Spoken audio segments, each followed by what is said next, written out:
વેરાવળમાં અસામાજિક તત્વોને જાણે મોકળું મેદાન. ફરી એકવાર કોમી શાંતિને ડહોળવાનો પ્રયાસ થતાં મુસ્લિમ સમાજ લાલઘૂમ. ફેસબુક પર મુસ્લિમ સમાજ વિશે અભદ્ર ટિપ્પણી.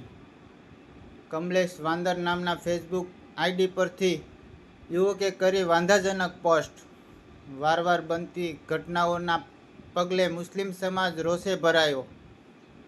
સમસ્ત મુસ્લિમ સમાજના પ્રમુખ અફઝલ પંજાની આગેવાનીમાં પોલીસ તંત્રને લેખિત રજૂઆત. મુસ્લિમ સમાજના જુદા જુદા સમાજના પટેલો પણ જોડાયા. સીટીપીઆઈ ગોસ્વામીને રૂબરૂ આક્રોશભેર રજૂઆત. વેરાવળ પોલીસની અસામાજિક તત્વો સામે નબળી કામગીરી. વાંધાજનક પોસ્ટ કરનાર વિરુદ્ધ ગુનો નોંધવા કરાઈ માંગ. Voice of Una Hussain Bhadarka. ખાસ કારણ એ છે, જનરલી તો સાહેબ આપણે મુલાકાત કરતા હોઈએ છીએ, પણ આજ સાહેબ આવવાનું કારણ એ છે કે આ ગામની અંદર આપણે બહુ લો એન્ડ ઓર્ડર આપ સાચવો છો એમાં કોઈ ભેગું નથી. અને હંમેશા પોલીસ અને આગેવાન બંને ભેગા રહી અને વેરાવળની અંદર હિન્દુ મુસલમાન ભાઈચારાથી દરેક તહેવાર ઉજવે છે, વાતાવરણ સારું રાખે છે. પણ છેલ્લા અમુક મહિનાથી ખબર નથી પડતી કે અમુક લોકોએ વાતાવરણ બગાડવાનું કોન્ટ્રાક્ટ લીધું હોય તેવું લાગે છે. આ એક ભાઈ છે, ઇન્સ્ટાગ્રામ પર પોતાનું અકાઉન્ટ આ નામથી ધરાવે છે, બરાબર, અને આવી કેવી માનસિકતા રાખી અને કોમેન્ટ કરે છે એ તો જરા જુઓ એને.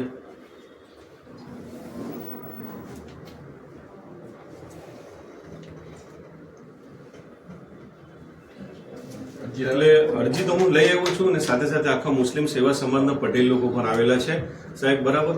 આવા હલકી માનસિકતાવાળાને આપણી બંનેની ફોન ઉપર પણ વાત થઈ, બાય મેસેજ વાત થઈ, મારી ડીવાયએસપી ખિંગાર સર જોડે વાત થઈ, હાઈકોર્ટમાં છે હમણાં, રાઈટ. એટલે મેં હું સર પાસે તો જાઉં છું, ગોસ્વામી સાહેબ જોડે મારી વાત થઈ છે.